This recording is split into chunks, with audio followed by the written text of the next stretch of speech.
नमस्कार दोस्तों, तो आज हम जानेंगे नदियों के किनारे वैसे भारत के प्रमुख शहर।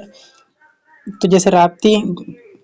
नदी के किनारे गोरखपुर शहर है, लखनऊ गोमती नदी के किनारे है, गंगा नदी के किनारे प्रयागराज है और कन्नौज गंगा नदी के किनारे है, कानपुर भी गंगा नदी के किनारे, वाराणसी भी गंगा नदी के किनारे है, जौनपुर गोमती नदी पर है, मथुरा यमुना नदी पर, आगरा यमुना नदी पर, इटावा यमुना नदी पर, अयोध्या यमुना नदी पर। ये हो गए यूपी के सारे शहर। फिर चलते हैं यमुना नई दिल्ली, दिल्ली में है,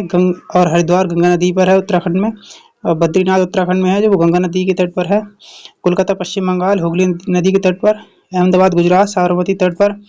कटक उड़ीसा महानदी के तट पर, डिब्रूगढ़ असम ब्रह्मपुत्र नदी के तट पर, गुवाहाटी असम ब्रह्मपुत्र नदी के तट पर, जबलपुर मध्य प्रदेश नर्मदा नदी के तट पर, और ग्वालियर मध्य प्रदेश चंबल नदी के तट पर, पटना बिहार गंगा नदी के तट पर, विजयवाड़ा आंध्र प्रदेश